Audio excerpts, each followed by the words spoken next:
You said you are going to roast us. No, I can't. I'm too shy. Yeah, thought so. Coming in, guns blazing.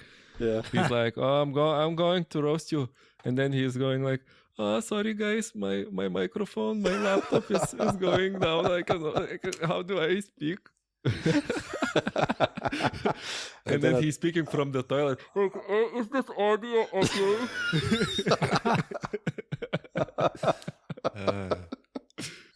Yeah, that's me. Ladies and gentlemen, good luck for it! Europe Podcast!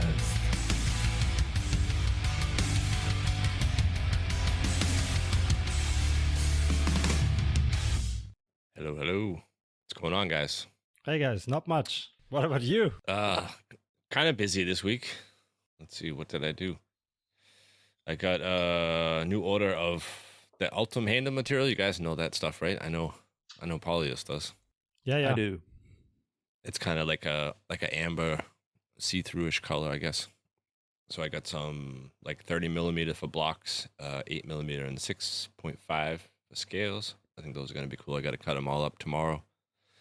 Put that shit online, and I'll take some to the Knife Show Austria. Those would be cool. I never worked with it before. I think, Polyus, you've used it? Yeah, I used it for a little bit. But actually, when this is airing, I guess you are already having it online on your website. Yeah. I mean, like I said, I haven't tried it yet, but like, how does it polish out and stuff? Is it a pain to get it like nice and see-through, like we've seen on like Camone's blade that he did? No, it's not really hard. I guess it's less gummy than your usual acrylic or whatever, and it's more like polycarbonate, which machines really nice, and it's a joy to work with.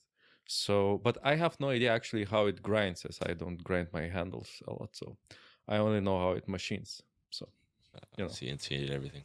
Yeah. Yep. What else did I do? I was pouring some doors for the Apollo Forge. I'm making one for our guest that we'll introduce a little bit later to bring to Knife Show Austria, and one for Martin Huber. He's going to do like a little quick video kind of review thing on his YouTube channel. So that one I'll have at Knife Show Austria. It's like on a cart all set up with the blower and everything. So that'll be cool to show it off to everybody. And we got our Blade Show tickets for Atlanta this year.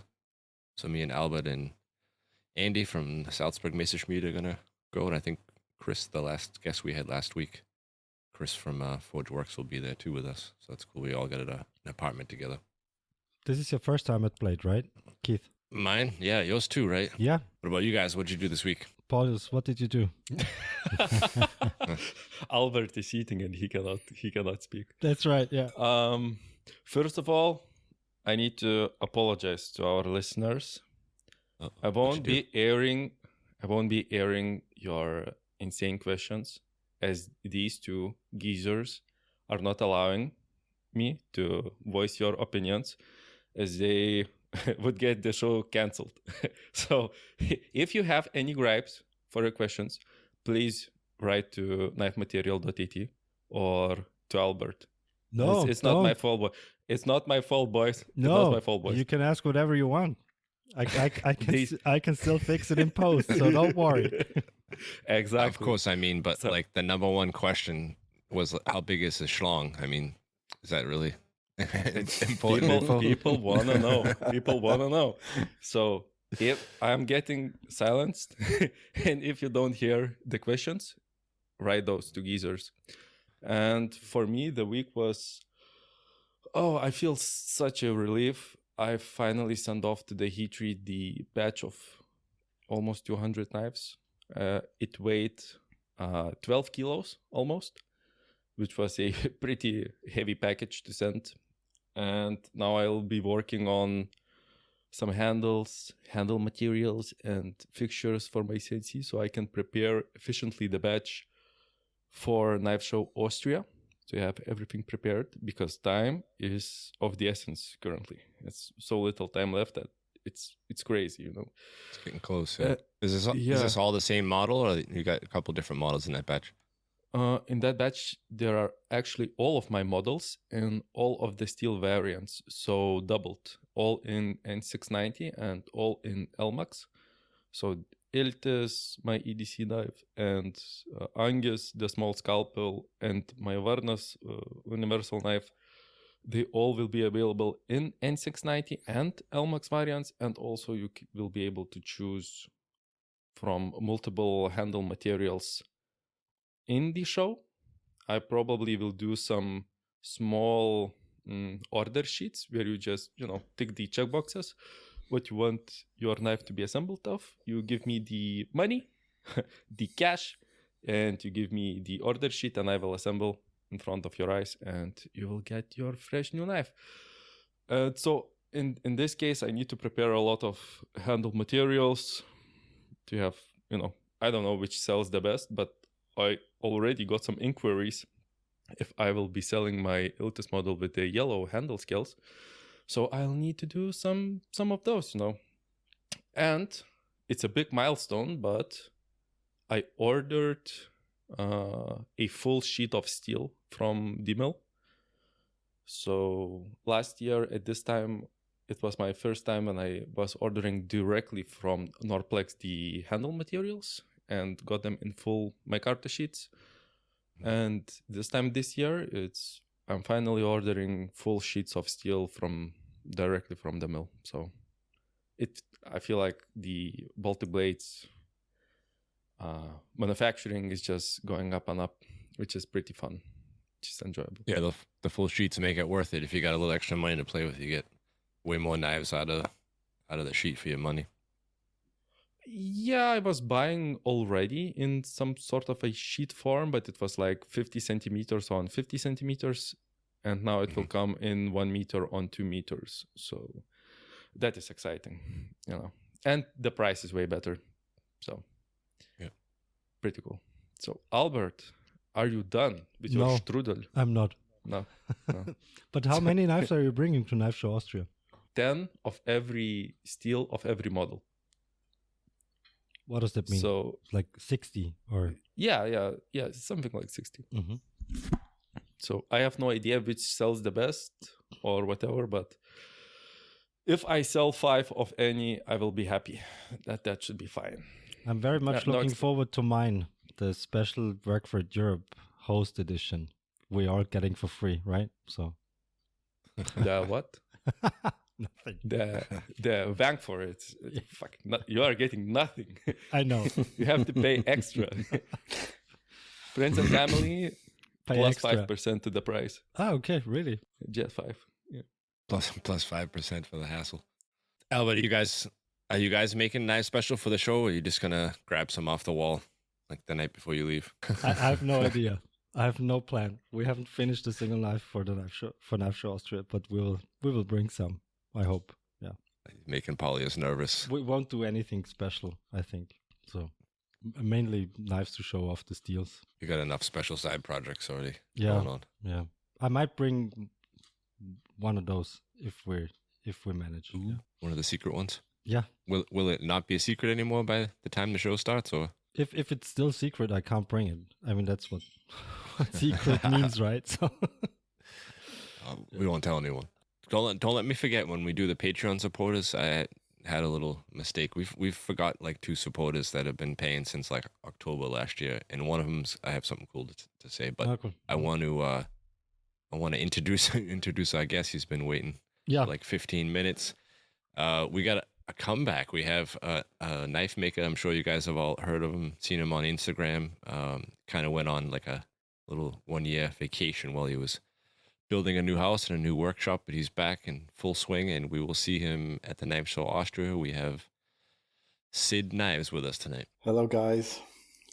Hi, Sven. What's going on? Hello. Hi. So I'm here now. You're here. You actually, I don't know if anybody knows this. I mean, I probably knew you for like 2 years before I realized your first name was really Sven and not Sid. Yeah. Does that happen a lot? And you forgot. That's why I said it, Keith. No, I didn't forget. I'm just so used to it. It's like when I talk to you, it's automatically in English for some reason, even though it doesn't really matter. But like you just like get into the swing and you're used to doing that. Yeah. You even write Sid on the packages you sent me. So I know. That's how it's saved. Yeah. Every time, or Mastersmith Sid or whatever, and my delivery service always like looks a little bit confused because he doesn't know if he's right here. So yeah, now he knows. Spreading the word. Yeah. So tell us all about the new shop you got going. I think you still setting things up a little bit, but you're in there working now. Yes, I am.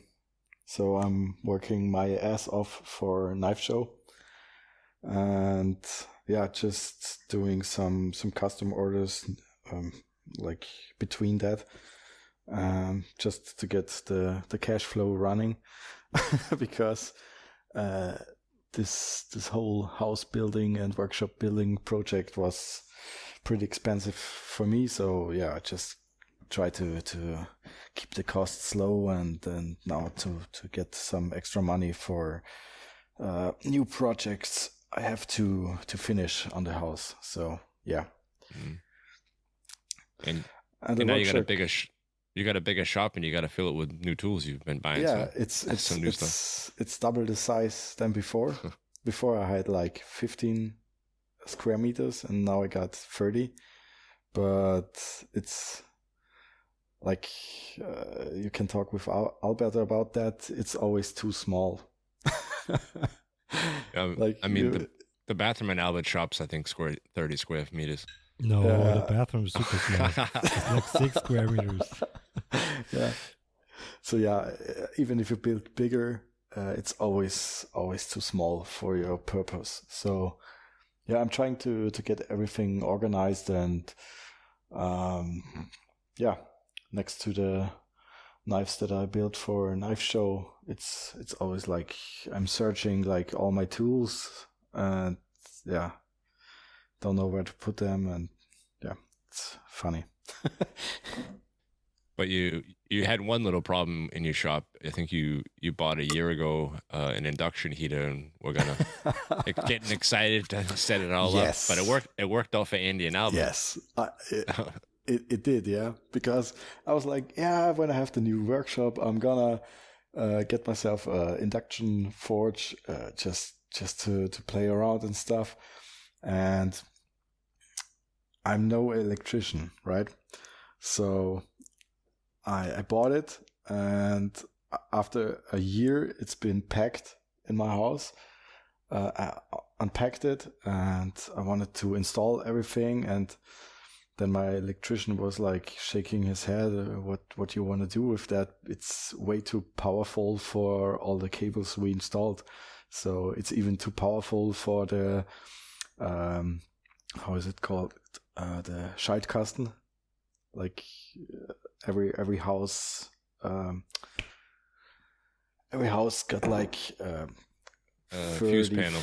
Yeah, it's got like 34 ampere, and this thing needs about 68 or something. So yeah, even if I get it running, nothing in the house should be turned on, or everything is gonna explode or melting down in the walls. I don't know. Yeah. So this thing made me a lot of headaches. So I talked to Hangler about it, and he was like, "Yeah, just try it. Maybe you're gonna burn some cables." And I was like, "Fuck no," because I just built this house. I don't wanna melt it down like in the first year. So yeah, this made me a lot of headaches. So I talked to Andy and Albert, and they want to have it. So yeah, I bring the machine next week to them. So I'm pretty stoked about that. And yeah, we can't wait. We're very much looking forward to it. Yeah. Yeah, me too, because I really want to see the workshop and just be excited about it. It's gonna be fun. Are you staying overnight, or are you driving back to Semden? Ah, cool. No. Even better. Nice. I'm staying like for 2 days. Cool. That's what I talked with Andy about it. It's Wednesday and Thursday. Mm-hmm. So yeah, and I got the room with the big shit house you know, with the lion on it, like the toilet. You know about that? No? He sent me, like, I was talking to Andy and it was like, hey, do you have a room to sleep and everything? And he was like, yeah, I got the perfect place for you. And he was like sending me a picture of a toilet, which were coated in tiles and like so everything is golden and fucking huge with pretty big potty. So yeah, maybe I'm gonna sleep there. I'm not sure if there is such a toilet. But Really? I will look for the picture because I'm gonna send it to you. send it to me, yeah. Mhm. Yeah, okay. I will look for it. I think he just looked up some pictures on Google somewhere. Maybe, Yeah, See maybe. maybe he was looking up Trump's toilet or something. Like Yeah. covered in gold and diamonds. All right, Albert, I'm gonna send it to you right now. Yeah. On Instagram or where? No, WhatsApp. WhatsApp. Yeah, he sent me this picture, and it was fucking massive. No, we don't have such a toilet. No, No. this fucker. Oh man. No. I have no idea where it is. I send it to Keith also because it's priceless. This is the episode cover picture with Sid with Sid on the toilet. Sid sitting on it. Yeah. All right, I send it. I don't have Paulius' WhatsApp number, so you guys send him, or I send it him on Instagram. Yeah, forward it in the group. Yeah. But yeah, back to workshop talking. Yeah, like I said, I get everything in this place. So what I'm waiting for is next week I will get my new water-cooled glass grinder, which I'm going to rebuild. So it's like the same one Benjamin Camon has. Yeah. So yeah, I'm trying to get it running so I will be faster at grinding bigger knives, and yeah, that will be really cool. Where do you find So- these grinders, or where did you find yours? I bought it like 2 years ago from Fiedler, from Olaf. Ah, okay. Mm-hmm. Because they're not that common, are they? No, They're no, very no, hard to they're come not- by. Mhm. Yeah. And when they are like super expensive, Mhm. but Olaf is like always looking for the ones that are on eBay on in Germany. So he gets them, then restore them, and then he sells them. Mhm. So yeah, I bought it like for 600 euros or something. So it's That's a good deal. that's a really good deal. Mm. So yeah, I will look for that, and I'm really excited about it. What's the belt dimension? Is it also like 100 millimeters times 2000 or something? I think it's 120. Oh, okay. Mhm. So it's pretty big. Nice. Mhm. Yeah. Well, Albert can hook you up. You guys can get belts in any size too, right? Yeah, sure. Yeah, I'm good with Benjamin. So all my belt grinding orders are going through him, and I don't know if that's a secret, but now it's not anymore. So yeah, I'm always writing him what I need, and he orders it and then sends me the invoice for that. So Is it the same dimensions or dimension Ben uses for his one? I don't know yet. I will see that next week. But if that's so, then it's good. Yeah, sure. Good. Yeah. Yeah, 'cause he buys like a year's worth of belts at a time. So Yeah. if you run out, he can If always you run send you out- something quick. Yeah, sure. I just break into his workshop because I know it's like 20 minutes away from here. So Ah, cool. Mhm. yeah. So it wasn't too long ago that you were like super excited and you got like the new Oliver Tobin grinder, and you were telling me how great it's going to be. And were you not happy with it, or you just wanted the water cool also? I do water cool him, Okay. But I got like these machine sprayers, like the blue and orange misters, ones. yeah. Yeah, exactly. And it works, but I still have to get the water bucket. So it's too less water for that amount of speed I'm grinding. So this one's like way more water. I Yeah, haven't seen it in person, but exactly. you obviously have. You got to wear like a raincoat while you're grinding and shit. Does it Yeah, spray yeah. everywhere, or has he got it under control with like the glass? He's got some like plexiglass in front of it or something. Yeah, exactly. Yeah. On the glass grinder, then. Yeah. Yeah. Yeah, exactly. Now on the Tobin, everything is like open, and after like 2.5 years, I'm using it. I'm still happy with it. It got its limits, but before that, I had a Batco grinder. Yeah, that was and yeah, that was a huge upgrade for me. So I'm completely fine with that, and yeah, I'm happy with it. Yeah, a lot of people started out with the backhoe. I think Hangla still has one in his shop for classes, and I know Albert's got one. Yeah. Or two. Mm-hmm. Yeah, we still have one. Like in my beginnings, I did some promotions for the grinder, so I got it cheaper. But now, after like having better machines, better grinder, or more powerful grinders, I wouldn't go back to that. It's I think it's got its range for classes and stuff. But for me personally, I wouldn't buy another one just to have one.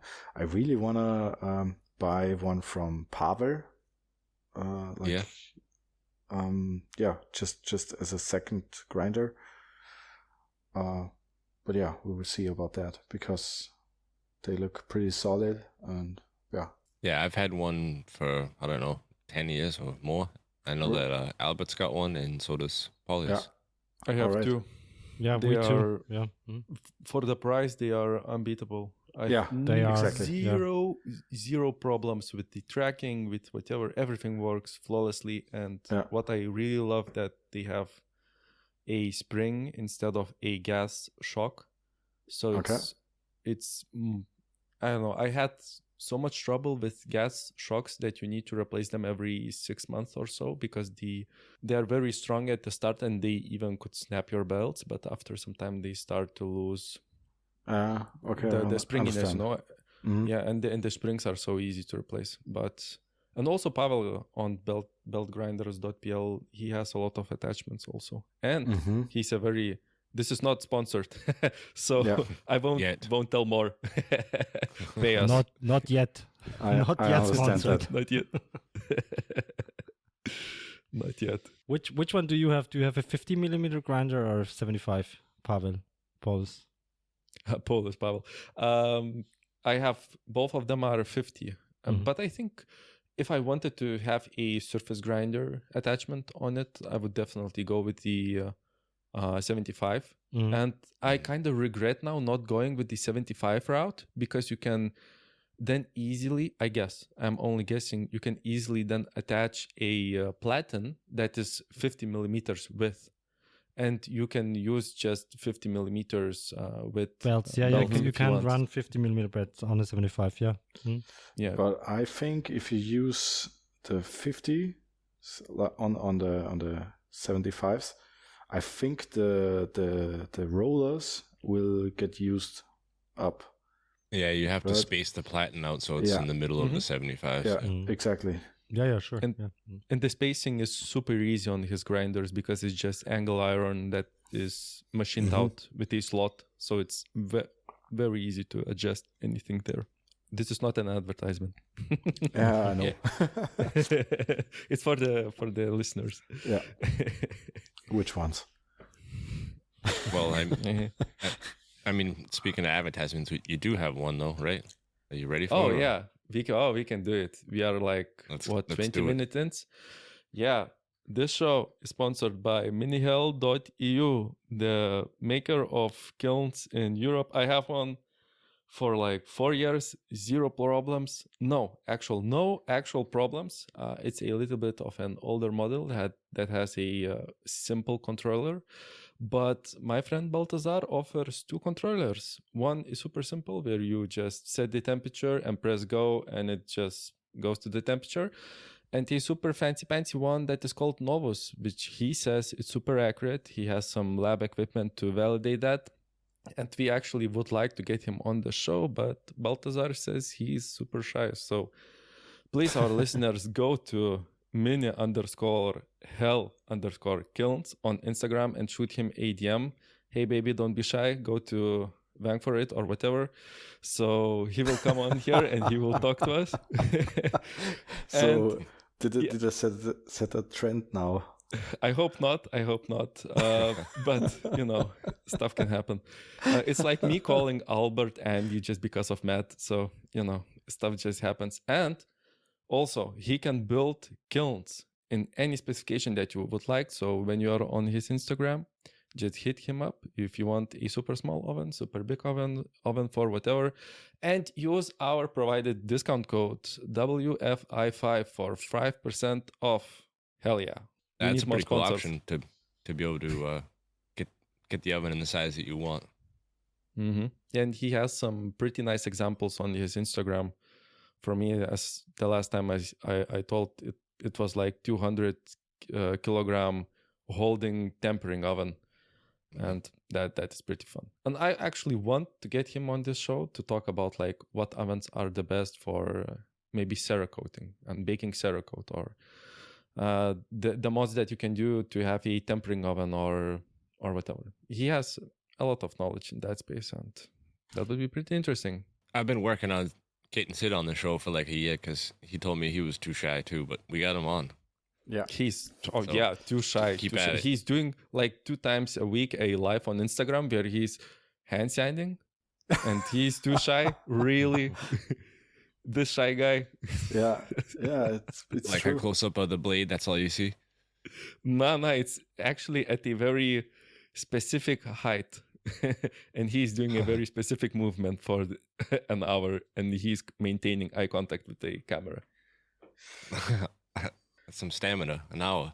So what else you got going on in the shop? You got, I think you got a new disc sander, or you just got it set up? Yeah, exactly. I got a disc sander, and I just have to build a armrest table for it, which I can where I can switch the degrees of the table. So you're gonna set that up for The making angles. like Y handles easier?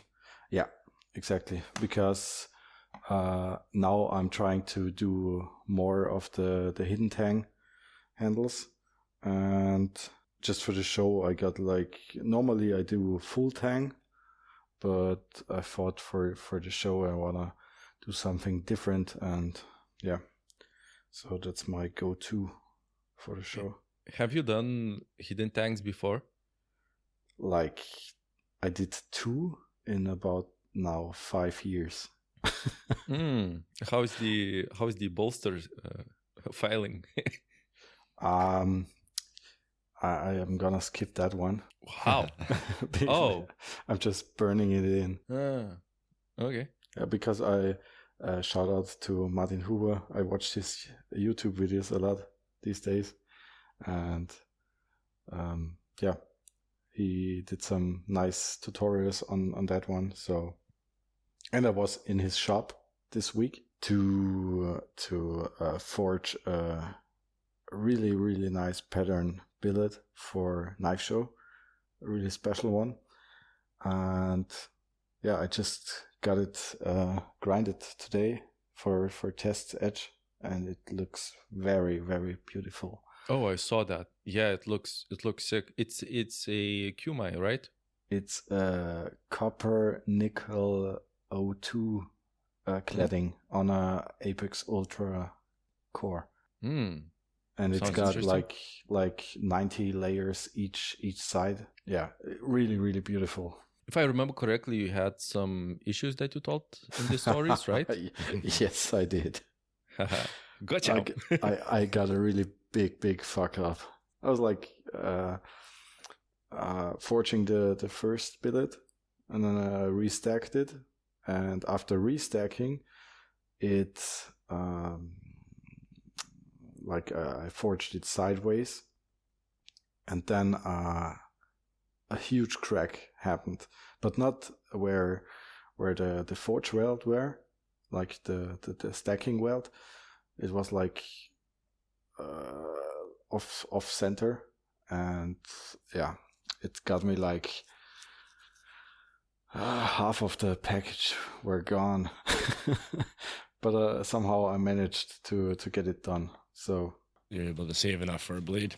yeah, I got now. I just draw the blades on the steel, and I got like 2 big ones out of it.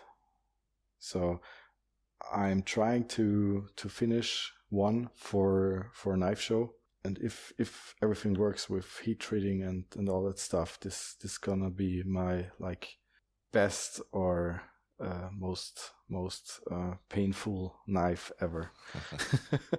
And the price will reflect that. I don't know. I really don't know about the price now. So I just want to get it done. So you forged all day long and lost half of a billet. Yeah, exactly. This is what happened. Did you use the heat treating oven for forge welding? Yeah, exactly. The electric kiln. Yeah, and the gas forge for drawing out the billet? No, everything in the heat kiln. Okay. Yeah, because I really didn't want to risk any like going over temperature. Mm. That would be really, really fucked up. Is that a common thing? I never really heard of anybody doing that before. Is that how you do it too, Albert? Yeah. The copper Damascus and the Kumai we only do in the kiln. But we draw out the billet using the gas forge at a very low heat. So because the Apollo is the temperature control on the Apollo is very good, so you can use the Apollo for drawing out the billet. But for forge welding we use the heat treating kiln. The temperature control or the temperature controller on the Apollo? The temperature controller sucks. You know that, Keith. Because we fried your thermocouple.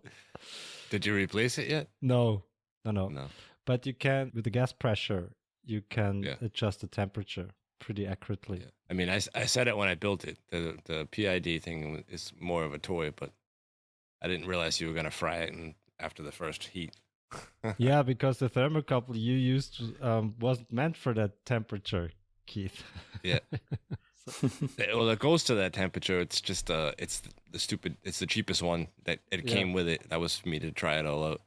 You really need the Type S and with the ceramic. But I think it's a very common method to use an electric kiln for forge welding copper. It is, right? But it takes forever to heat up. It does. That sucks. We've been doing like I think 4 or 5 Kumai billets the day before yesterday, and it took us all day because we had waiting. Yeah, a lot of waiting. So what are you going for? Like 10, I think 1070 or something like that. Below that. Below it. Yeah. So every time you open the door, it drops down to like 800. Yeah, exactly, and then you have to wait again. Yeah. So I have the second computer now on, and I would relog. Yeah, sure. Close it all down and just use the link that I sent you. Yep. You gotta make sure you sign out of this one though, or else it won't work out. We'll do that. Well, while Sid is rebooting, we got some Patreon members that have been graciously paying for us every month, and there's a couple of them that somehow fell through the cracks. So I'll go through the list, and then there's one guy at the end that I want to tell you something cool about him. We got Chris Stiegler from Kanji Knives, Sven from Nord Artesian, Johan Fagerlund from Fagerlund Bladesmith, Travis Haynes from Bird Forge, Roy Rutten, Chez Darchamp, Paul Balletta from Balletta Handmade, Coy Baker from Baker Forge and Tool, Alex Greenaway from Trenton Knives, Cardoso Knives, Bob Workman from The Shoe Shed, Richard Schultz, Mr. Fingal Ferguson, Oliver Tobin from Tobin Machines, Cochrane Knives, Jan Bicker, Luke Johnson from Crafty Man Forge, Ryan Chadbourne from the Hustle and Grind podcast, Brian Hunt from Hidden Rose Forge, and one of the newer members, Gabe Fletcher from Anchorage Forge. And these last two guys, Court Glatt has been on the show, and somehow he slipped through the cracks here, from Messerschmitt Glatt. And the last guy is Matthew, and his Instagram name is Erl und Ambus, so ERLUNDAMBOSS. Check him out on Instagram. He's got a really cool thing with his knives that he does. He puts an NFC chip inside the handle of his blades, so you can just like hold your phone over the top of it, up over the top of the handles, and it'll give you all the details about the knife, the steel used, the size, the weight, handle material, and everything. I thought that was a pretty cool idea. That's cool. Kind of creepy though. Kind of creepy. A little bit. GPS tracker is also in there, you know? Could be, yeah. Did any of our Patreon supporters increase their pledge from the last episode? From the last episode, no. Why, are you expecting some? Yes. We need to pay your lawyer costs. So, I mean, guys, pick I was- up. Increase I was it. expecting some to drop out, but No, we need support. We cannot lose them. Why Increase did you it? expect some to drop out? It was a good episode. no, it was good. It was good. Paulius and Chris, they work good together. Yeah. They both like to talk. We tried. So increase it from €1 to €1.50, please. So, did anybody try and sign up for Knife 2025 and Soling? And have you guys checked this new page out at all? No. They have this whole new friggin' process. They have a new guy that's in charge of getting all the information for the people that are gonna show or get a table of booths there. And it's I don't know, maybe I'm sure it's a shitload of work, and this is gonna maybe make it a little bit easier for them, but it seems so complicated for signing up.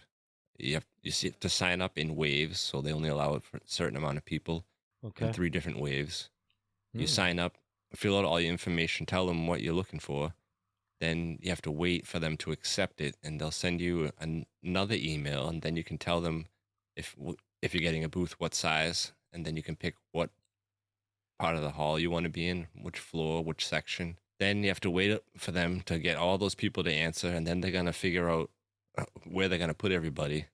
And in the meantime, the second wave is starting doing the same shit. It just sounds so complicated and a lot of waiting, and everybody's going to be moved around in different spots this year depending on when they sign up. So if all the last few years we've all been sitting together, or all the Austrian German guys in the main hall with all the friends, people that you know that can help you if you got to go to the bathroom or want to go look at another table or something. And this year, if you wait till the last minute or you don't register at the same time as the people you want to sit next to, you're probably not going to be sitting next to them this year. Oh, fuck. Okay. That is bad that you are not with your buddies. But on the other hand, I would say good. Make it difficult, because knife makers tend to say yes and then not to respond to your emails. So make it Yeah. difficult for those motherfuckers. Make it hard, as they cannot commit. They bail out, and you cannot deal in any other way with this bunch. So Yeah, but I mean, even for the visitors, the ways that it's been working out the last few years, they had all the people from the German Knife Guild together, and the younger crowd was in the Hall C, and then the new people were kind of spread out in the hallways in different sections. They were grouped together. It was easy to find the area that you were for knives that you were interested in, with it all in one group. it's fine. You will mix up with other people, get to know other people. It's fine. I won't mix with anything. I can't leave my table, man. You- And I don't want to get to know other people. Exactly. Then don't go to the show. I know all the important people already, so why would I need new ones? He Is says, the audio not better? Yeah. yeah, way Yeah, better. much better. I know what was my fault. It was. User error. I put it in the wrong hole. Oh, yeah. That happens. Amateur. Well, I spit on the thing and then put it in, and now it works. Did I miss something? You did, but you'll have to listen to it on Thursday next week. Find out what it was. All right. So I think when you were running out, we were back in your shop again somewhere. We just had talked about the disc grinder you had set up. Yeah. And Exactly. what else is going on? You got new any other new things in there or new tools planned? No, not at the moment. I wanna have someday the Oliver Tobin rolling mill. Yeah. Because I worked with it for the first time on Monday at Martin Huber's shop. And first thing I did was like pushing the control foot switch like through the bottom, and I killed the machine like for 5 times because my feet doesn't work that good. They're always too powerful, and I just dropped the foot switch, and yeah. So you have to be very. You broke the switch, or what happened? No, I didn't. There's like three steps. Mm-hmm. The first, when you don't do nothing, it shuts. It doesn't do anything. Yeah. When you press it light, then it goes back. When you then you stop, then you press again, then it goes backwards. And if you press too hard, it's like a kill switch. Okay, like the panic button. Yeah, exactly. And I didn't know that, so I turned the machine on, and I was like putting the billet in, and I just punched this this thing through the floor. And yeah, my billets were then stuck and couldn't get it out. So yeah, that happened like 5 times or so, and yeah. But I really want to have this machine, but I don't know if my business is too small for that, and for the price, you know. Yeah. Because I bought the milling machine from Albert and Andy, mm-hmm. and where this also works for me, so I have to do further tests and do more forging in my shop now, so I can see where the future is going. So the one you have from Albert, it relies on like your body weight and in order to for the pressure exactly. that you put on it. Exactly. No, I haven't seen the one with the new switch. The last time I used it, it was like the test machine, and it had just had a switch on the side for forward and reverse. But it sounds like once you get that foot pedal worked out, it's way easier to operate it by yourself. It is, yeah. Mm-hmm. Especially if you're alone. I mean, you kind of need the foot pedal. Yeah, just to get it backwards. Yeah. But it's a good machine. I mean, it's very expensive. That's right. It is, yeah. But it's a good machine. And yeah.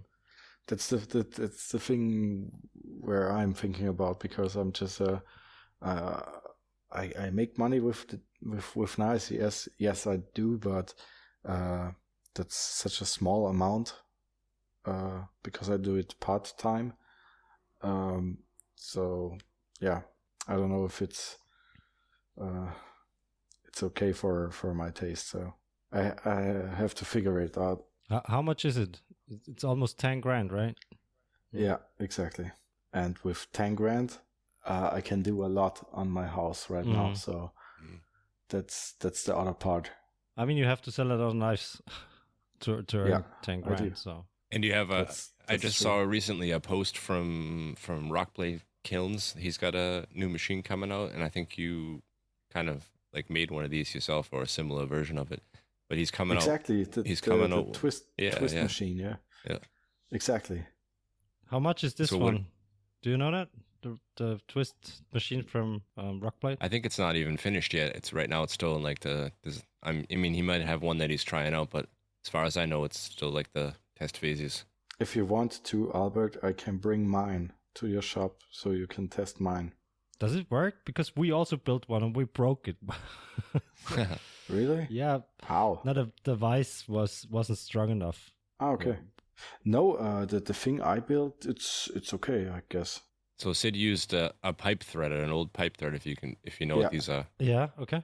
And it got a vise on Mhm. it, so you just forge it square, and then you put it in, and on the other side you got the vise where you clamp it, and then you just turn the machine on, and it will break stuff. That's the original vise that was meant for clamping like round tubes to put threads on, right? Or did you have to make something Yeah. up?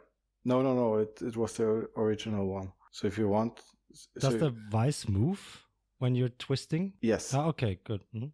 it's on 2 bars of steel, Mhm. and it's moving. Yeah, maybe you have to like hit it with the hammer a little bit, Mhm. because maybe it gets stuck. Yeah, Mhm. but it's really okay for that.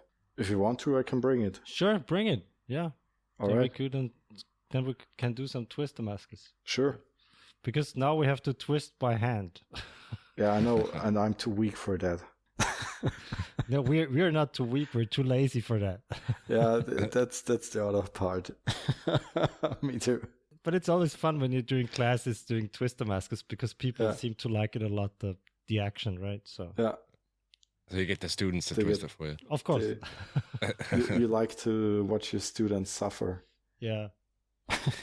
We always do. That's the only reason why we do classes. So Yeah, And you give them the wrench with the really short handle on it too. what do you mean wrench?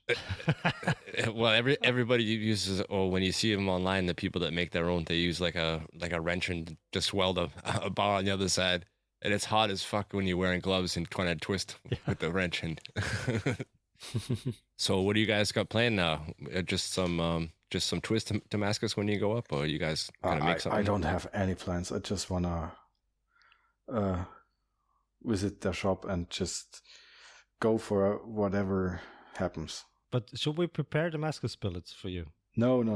When Okay. if so, I bring my own stuff, so it's Okay. all good.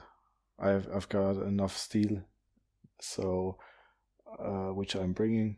So whatever we make or whatever happens, I get my own stuff. So we're good. If that works for you, Sure. I'm just happy to just have 2 days off my workshop at hand sanding. Yeah, you don't have to hand set at our place if you don't Yeah. want to. No, the thing is, I listened to the podcast with Come On and Paulius, like the badge Yeah. discussion. Don't And bring that up again. yeah, I'm sorry I for that. have PTSD. I guess so. Yeah, I was like thinking the same.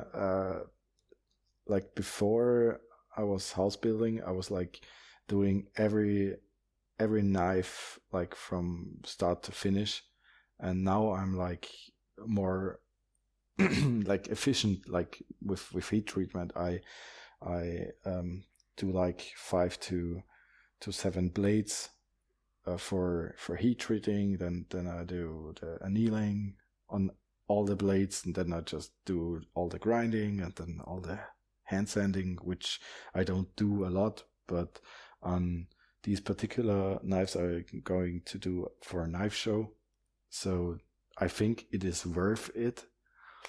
So yeah, we will see about that. And then I just do like a whole week just handles, and Mhm.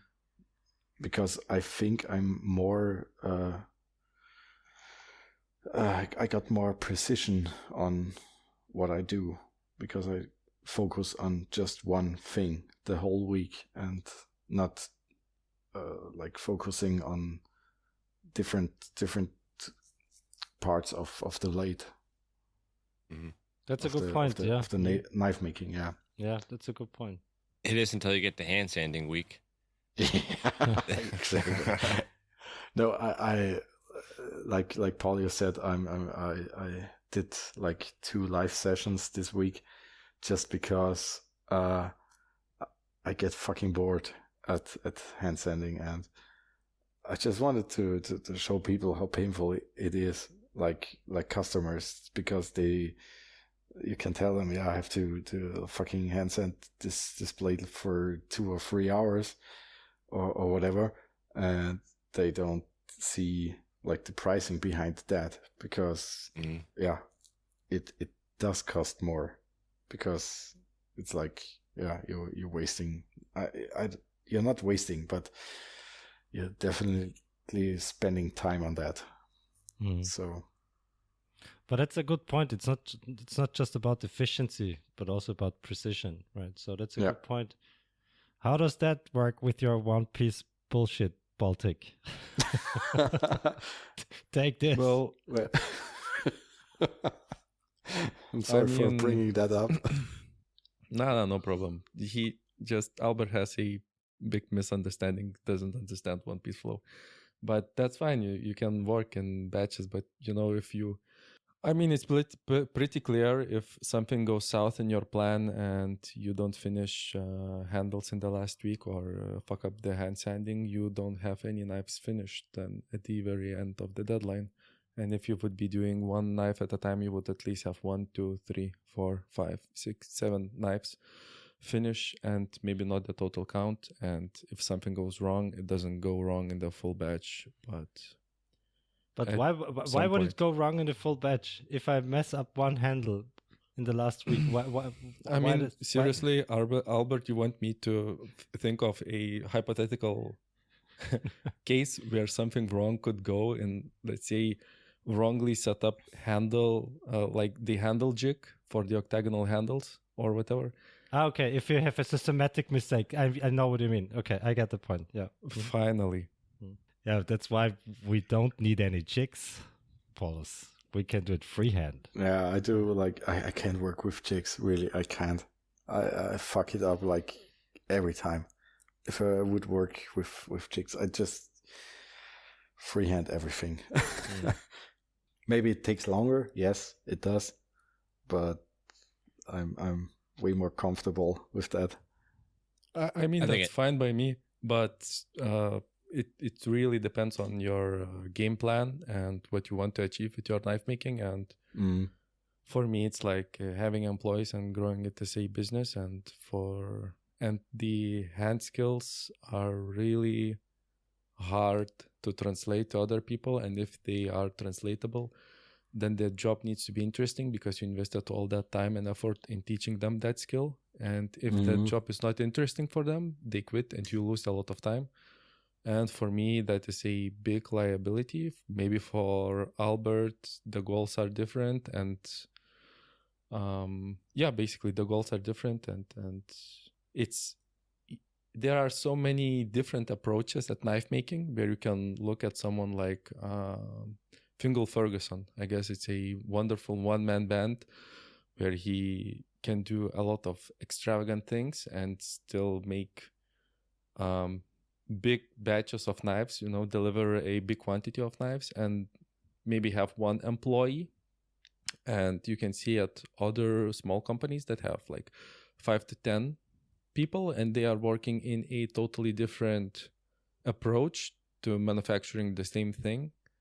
And I guess there is basically no right or wrong. This is what I wanted for people to get from the actual Come On episode. It all depends on your goal and what you want from knife making. And Sid, like you said, it's for you, it's a hobby. It's a side hustle that you do, and maybe it really depends on to you. If you want to look at as a business, or you want it to stay fun. And if you want it to stay fun, then don't hand sand. yeah, really. I really would like to get an employee just for hand sanding. Make a child. I did. Oh, but she has to grow. She has to grow like a few years now. Well, when you get to Albert's, you can do stonewash. He's got a huge vibratory tumbler. All right. Yeah, but that doesn't work on Damascus. So no, it doesn't. No, that doesn't. But what's your grit progression, Sven, when grinding before hand sanding? I'm like grinding on the grinder for first of all I grind the knives on 40 grit, then 120, then maybe if it's a easy shape, of the blade, I'm going like, or just flat grinding. I go for like, okay, maybe 400, and then going by hand sanding, like 120, 240, 400, 800, 1000, and we're done. And after putting it in the acid, I just do 2000 grit just to polish it up. And yeah, that's the thing I do. But you start hand sanding with 120. Yeah. Okay. Exactly. And this week I started for the first time hand sanding on a C grind. Like one side is hollowed and one side is flat, and that was quite a challenge for me because I didn't have the right tools for it. So what I did is I take a piece of wood and I tried to round it up like the same radius I got on the blade, and that didn't work out that good, but I managed to get it done in about a few hours. And yeah, hand sanding is not my main thing to do. Yeah, everyone hates it. Yeah, so. I think you should try stones. I think you'll like it. I think so. I ordered some and probably get them like this or next week. So pretty stoked about that. If they are like faster or whatever.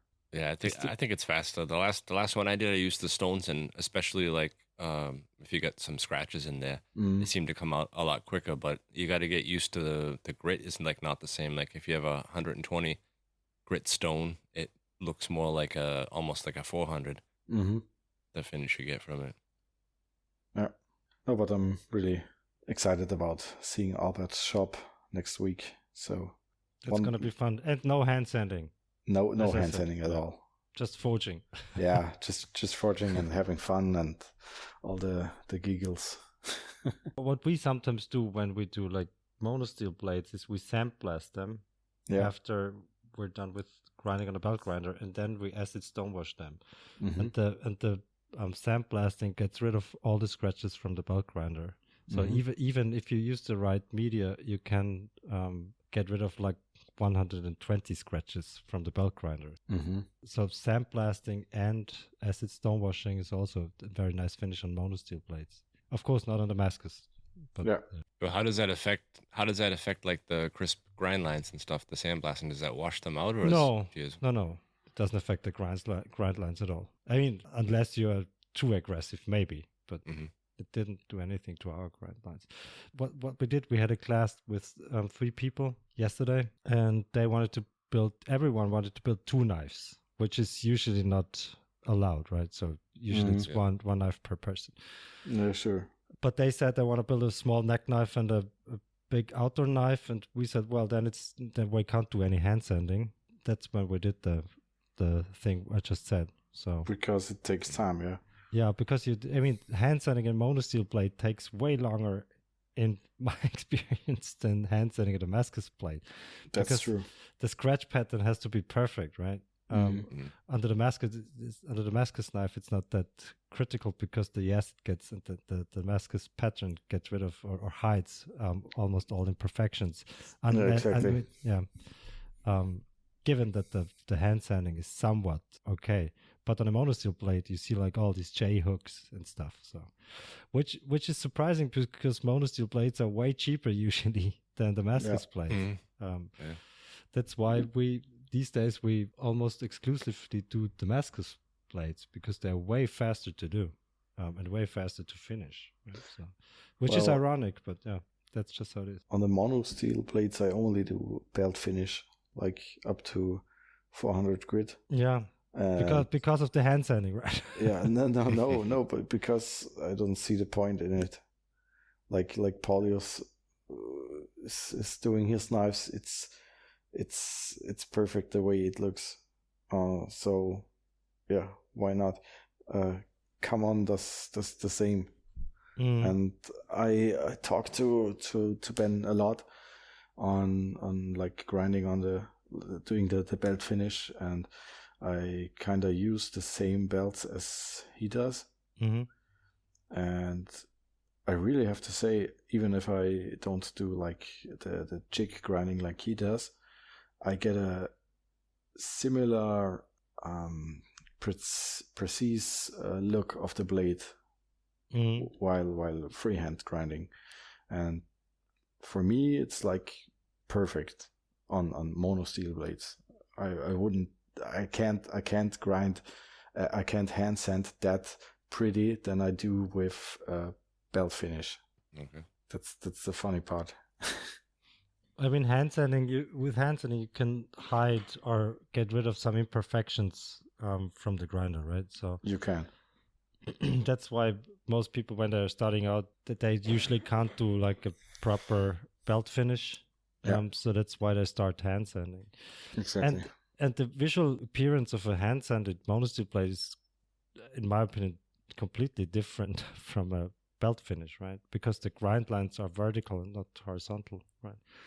So horizontal on a hand sanded blade and vertical on a belt finished blade, which makes for a different appearance of the blade. So it's just a matter of taste, I think, right? It is. What do you think, Paulius? I think I really like hand sanded finish on a monosteel blade. I really do, and I really appreciate people who are doing like tactical knives that are made from M390 or other difficult to work with steel, and they do the satin finishes, and I think they look amazing.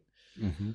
And this doesn't really go with what I want to make with my knives. As I was even thinking today, maybe I should offer a service of intentionally adding a very nasty scratch on the bevel so the people can actually use the knife, because I have a few people who are like, oh, I wouldn't use it, it's too nice. Yeah. And maybe that would be pretty cool, to have some, maybe add my scribe something in with a scribe on the bevel, hardened scribe, which you can buy on knifematerial.at. I say I got the perfect scribe for you. Exactly.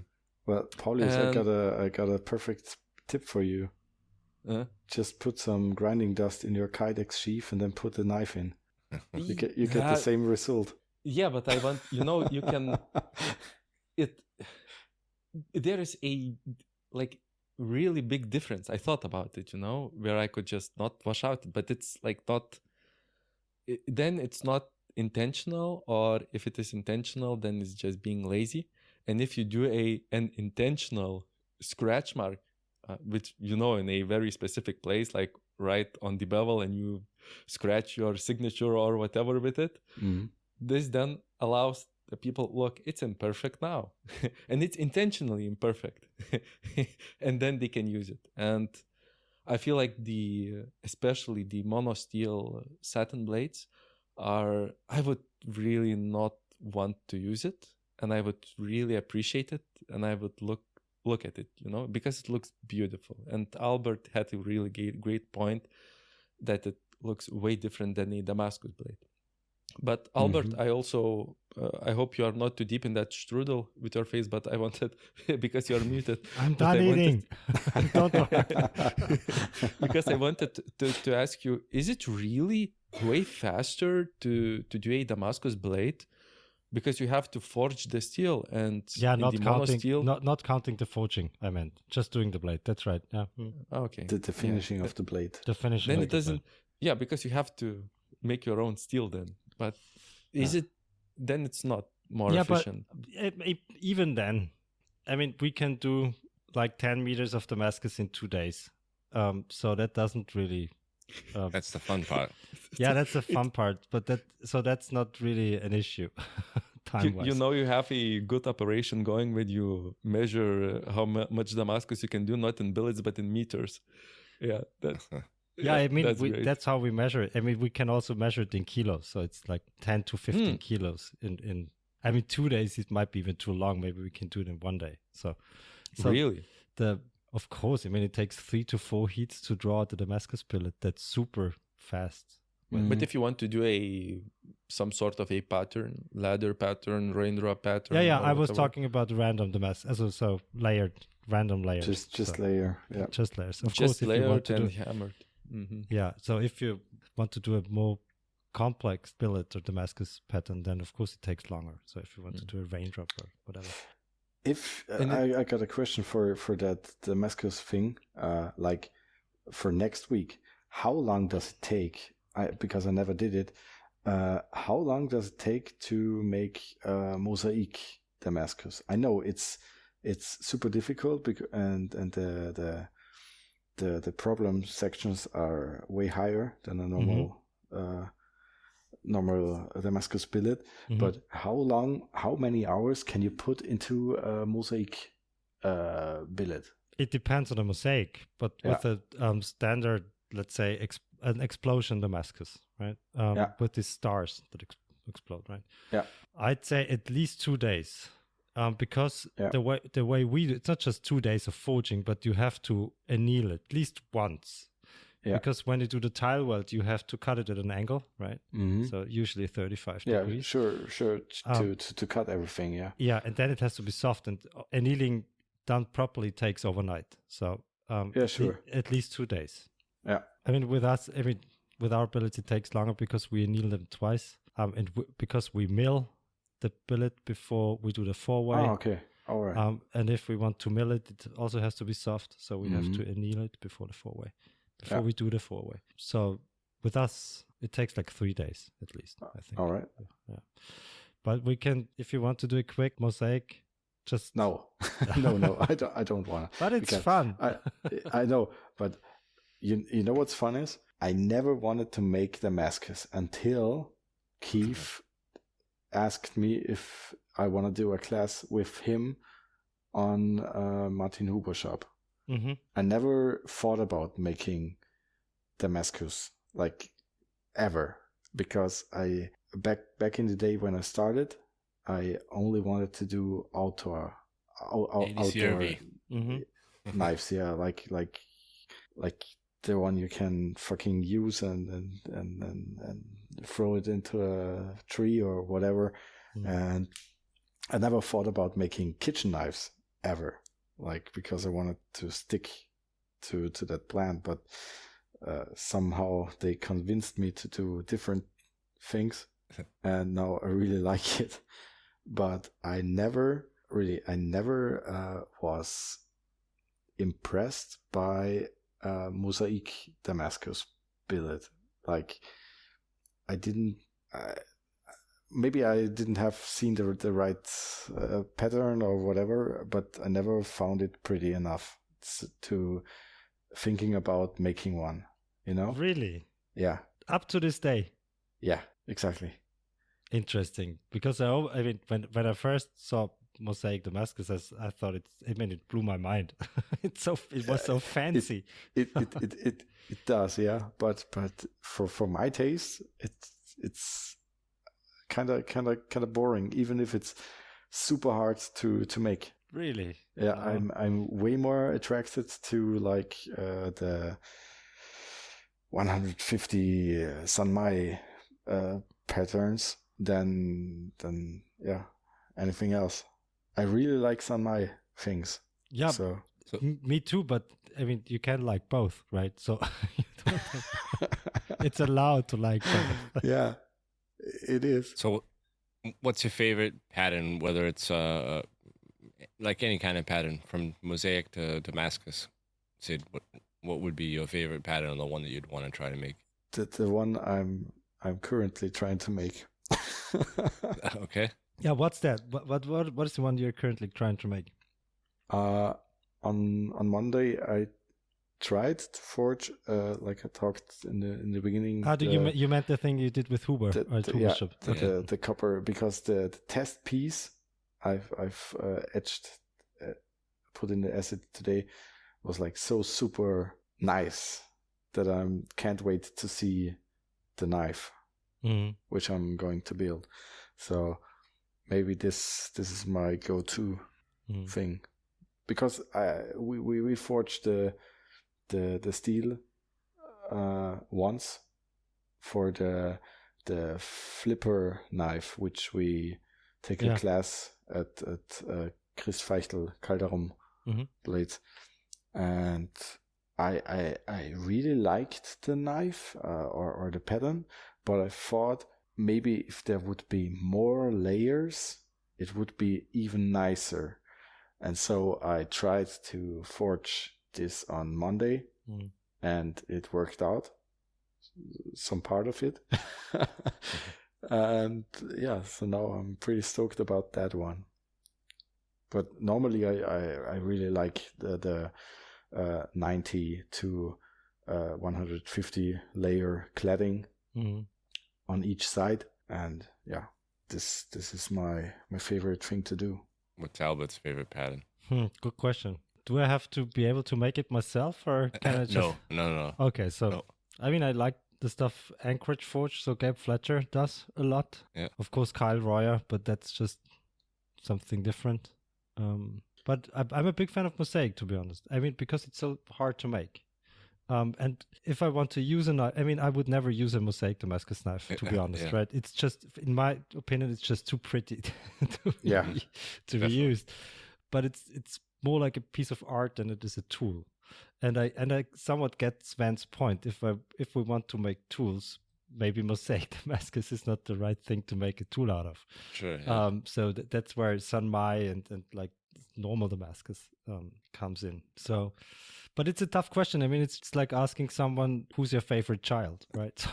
but everyone has one. So go ahead, spit it out. What is it? No, I don't really have one. I mean, if I want to build a tool, I'm a big fan of Sanmai's and like standard Damascus. And if I want to make something super fancy and pretty, I'm a big fan of Mosaic. So why not? So you can like both. So yeah, and that's probably always changing. I think. So I would say mine right now is the chain Damascus that Salem Straub makes. I mean, especially like the transition areas and the bolster and everything, how he gets the pattern to like flow throughout all that is amazing. But it's more like a piece of art, right? You would agree, right? You would would never use such a knife. No, right, no. So. Albert, I just sent you a picture of a knife which I've seen in person last year when I was at Solingen knife show, and this one is from Merschad, sheer knives, and I really like the pattern of it because I've never seen it like that way. It's like the zebra thing. Like, I just sent you the picture so you can see it, but like a zebra Sanmai. So, I really like the pattern because it's like such a low layer. Yeah. And it's so pretty. I really want to do this somehow. And yeah. By the way, Keith, do you remember when I said like I get a knife for free, like any knife I want from Merschad? From Merschad, yeah. You forgot? No, he didn't. He gave it to me last year on Solingen Knife Show. He put it in my hand, but it wasn't finished yet. So, and I was like, dude, it was so fucking beautiful. I really wanted to take it with me, but it wasn't finished yet.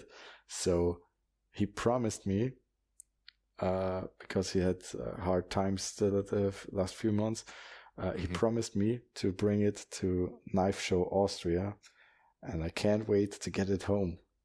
Is this the one with the zebra Damascus pattern? No, it's not. It's not. But yeah, I can't wait to get it. Yeah. I'm going to send you also the picture of the knife, which I mean. So there's a somebody we had on the show before Albert joined us, Paps Tomahawks. I don't know if you know him from Instagram. He uses the zebra pattern to make axes and tomahawks, and it really? works really good on those too. It looks really nice. All right, I'm gonna check that out. And I think Knippenberg has done a few. All right. I actually have Albert. I still have that bar that you guys made with the zebra Damascus. If you remember making it. No, I don't. No, we didn't make a zebra Damascus pattern. Yeah, I have it. No, there was a twist Damascus. I'll show it to you. Okay. I'll have to take a But picture. Albert, Yeah. can we make this pattern like next week? The one Mershot made. Yeah. Sure. Really? Sure. Then we're gonna do this because I think it's low layer. You don't have Yeah, to. it is. Mhm. It's super fast to make, so I Mhm. guess so this is going to maybe be. And then we Great. can do like an Apex core, right? Or Yeah. do you want to? Okay. Mhm. Yeah. Good. Albert, would it be possible with the big rose die that you have Yeah. to do the zebra stripe and then stamp that rose pattern into it? Yeah, but I mean, of course you can, but this wouldn't change the pattern. Or how would you do You know, that? would it not swirl those straight lines a little bit, like so they get all like swirly and then back to straight again? Yeah, but the layers are different with the zebra pattern, so it doesn't change anything, right? Or at least not that much, because you have, for once, you have like a low layer Damascus cladding, so the rose pattern does not have that It much of doesn't an have effect. Yeah, I get what you're saying. And the layers are different. The layers are not horizontal; they're vertical. So I think this would not make an interesting pattern. Of course, it would somewhat distort the cladding, but Yeah, you'd have to get the effect I'm thinking of, you'd have to kind of twist that somehow, twist it back. yeah, or So- use a higher layer count. So Well, we're hitting the 1.5 hour mark. Sid, are you working on any new projects or do you No. have a website or Just- anything you want to No. tell our listeners about? No. I'm just focusing on knife show. That's. But you do have a website that you started making, I think, before you built the house. I did, and I finished it then. Back What then. is it? You know Remember. the website. Yeah. It's Messerschmiede. How you call it? Minus Schelander, like my last name. Yeah. .at. And do you have any available knives on there? No. Not at the moment. No, I usually don't do knives for storage. I only do custom orders. So the website's more to show off the work Yeah. that you've done in the past, so people can see. Exactly. make. I just Mhm. everything I put online is like already sold. Just if I write down like it's available, but like 90 or 95% of my knives are like custom orders. Mhm. Just if I make something new, like projects I want to build, then they are available. But most of the projects I want to do, I'm going to keep myself just to test it, just to like stainless sanmai. I kept my first billet just to have it in my kitchen and test it.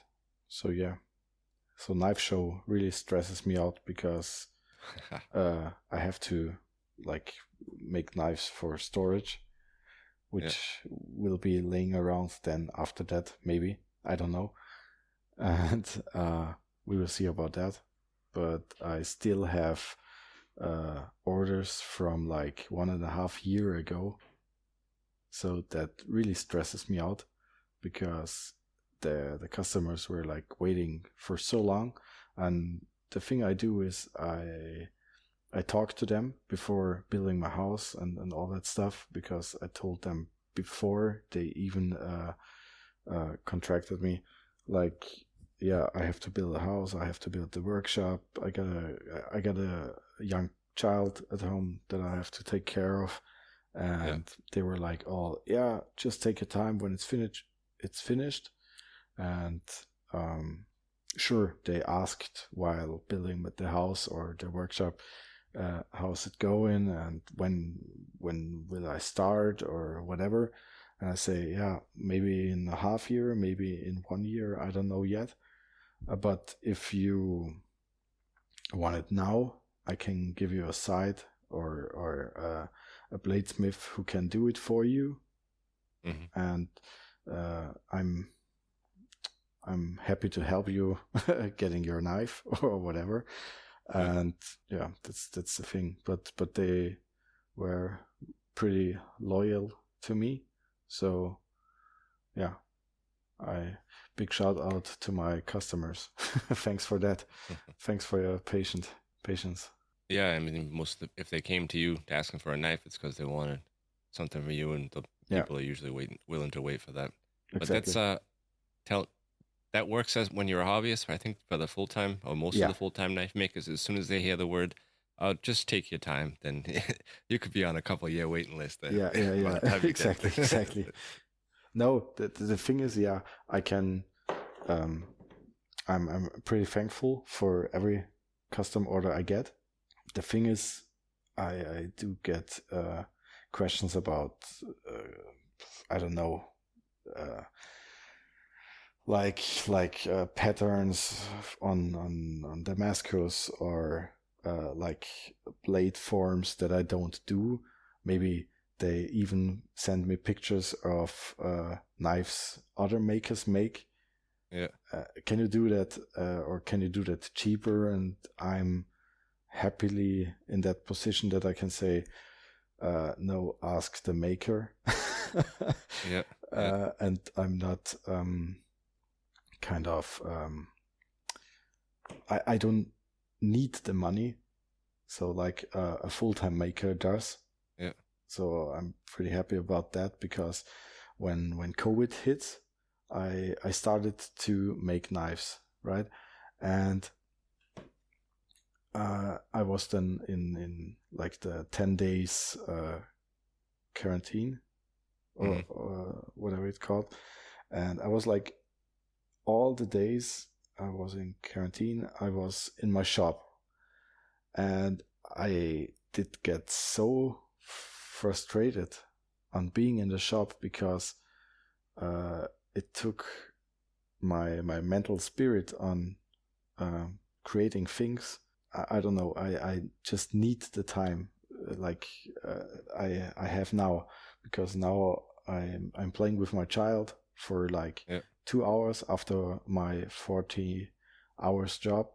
I play with her like 2 hours, then I put her to bed, and after that she's in bed, I go to the workshop, and then I'll be there for like 2 or 3 hours maximum, because I can't take it much longer, because I get frustrated. I don't know why, but I'm watching like reels on Instagram, or get easily distracted and can't focus after that time. So yeah, I'm happy to be just a part-time knife maker. Yeah, because you're not forced to make something in order to make a living. Exactly. But I'm really impressed by people like Albert or Benjamin Paulius. They do it like full time, and this blows my mind, because I wouldn't keep up with that, you know. Making the same blades over and over. Yeah, exactly. I really would get like a mental breakdown after that.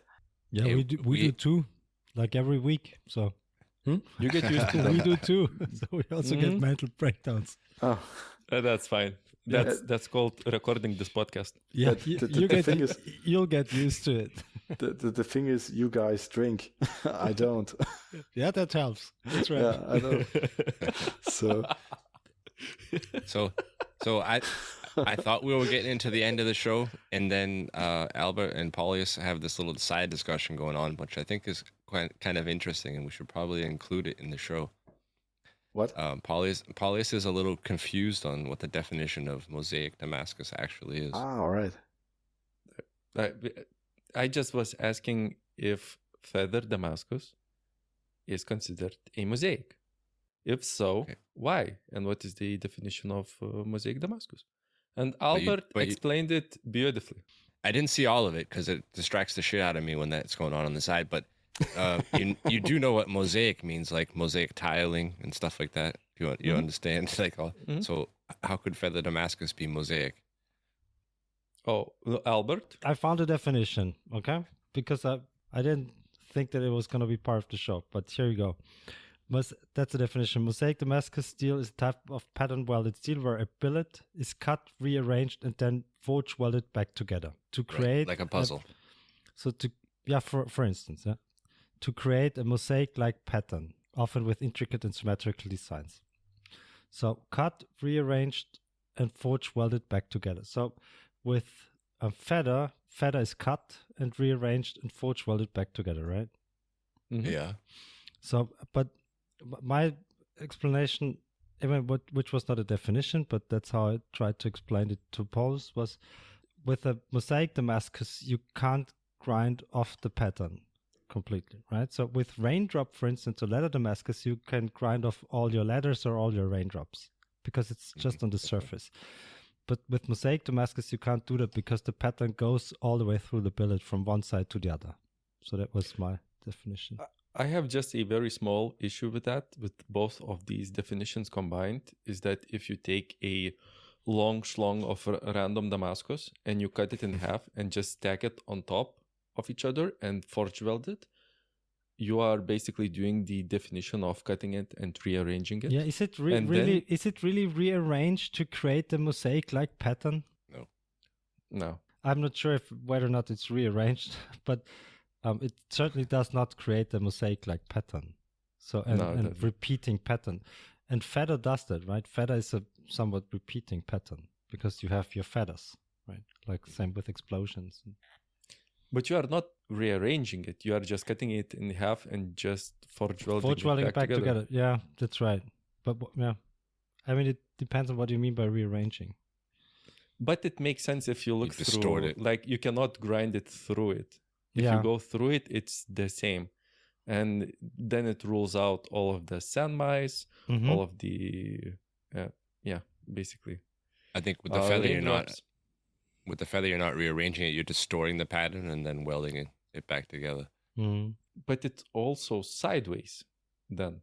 You are looking from the side of the stack that you forge welded. And you cannot grind it through. If you look from the top where the layers go down one by one, then you are grinding through the layers. And if you are looking from the side of the actual feather, you are grinding simultaneously through all of the layers, and the pattern seems continuous. Yeah. Yeah, so side quest. But did we clear things up? Does this help, Paulus? For me, yeah. Okay. Because when you were having the chat about the mosaic, I was thinking about the actual definition because I saw multiple things called mosaic Damascus, and I was really, interested if it does work, because in the raindrop you are actually creating a pattern. If you have a sandmai, you cannot grind it through it, but you are also rearranging stuff sometimes. I don't know. It was just confusing for me, but it's a good question. It's a very good question. Yeah, I think. But with the Sanmai, you can grind off the cladding, right? Completely. Yeah, people do it all the time. Yeah. Not completely. Well, I mean, if you don't center your billet right while you're grinding, yeah, sure. Yeah, of course, yeah. A really high grind on one side. Yeah, that's right. Good question. Mm-hmm. All right. Well, I think that's a show. What do you guys think? Yeah. No, just let it run like for another 1.5 hours. In silence. Yeah. Please don't. That's enough. So Albert has to cut everything. So you guys can find Sid on Instagram at Sid Knives, and your website was Messerschmied minus Shalander. Shalander. Yeah. .at. Or whatever you want to call it. Gelände. Yeah. All right. Well, thanks for joining us, Sid. It was nice. Thanks for talking having to me. you. Thanks for yeah. having Breaking me. the cherry. It was really nice. Thank you. Can't wait to meet everyone at Knife Show Austria. Yeah, everybody should come. May 10th and Hell 11th. yeah. Bring your mom. She gets in Yeah. for free. What's I'm your table, s- Sid? I made a wish before even the tables were like handed out. I said I wanna be next to Mershad and Keith, and so we're in the same room. In the cool kids corner. Hell yeah. Yes. A room. Yeah. A listers, not the B listers. Yeah. The bitches. Come on. Bitch. Yes. The biatches. He put Come in the other room so you wouldn't fight with him, Paulius. It's fuck. I really wanted to have that arm wrestling contest, but Yeah. you know, people will. I wonder how people will need to go. You know, will they need to go through the A listers and then to the B listers, or is it like two separate entrances or two separate rooms? No, I think it's one entrance. Great. Then they see the good work Or- first. and then they see the CNC work, and then they go to the B section. Yeah. and they have already spent all of their free cash. Yeah, I don't know if they do, because Austrians were like very, I don't know, they're like always nörgeling in German. Like they're always like bitching around about prices. So I'm pretty stoked about the how much they will spend on the show. So The guys told me expect nothing. yeah, So I'm expecting nothing, but still bringing I some do stuff. the same. I just wanna meet everyone and get back into the knife making community. So that's my main goal at the show. Just having a good time. So if any of our listeners don't know yet, there is a knife show in Austria at May 10th, 11th. Knifeshow.at, go buy your tickets so Martin makes the show again another year, way bigger and way cooler. And this year's show is already super fucking cool. So come and meet all of us. The Wank for It gang will be there, Benjamin Camon, and a lot of talented makers from all around the world. So this is also not sponsored by Martin Huber. Perfect. So thanks All for right. having me at the Wank for It podcast again. Yeah, thanks. Thanks for joining us. Thanks. Yeah. Thanks. You were a great helping hand. Thank you for coming. Yeah. No pun intended. All right, guys. We will talk to you all next week. Bye for now. Bye. Bye-bye. Bye bye.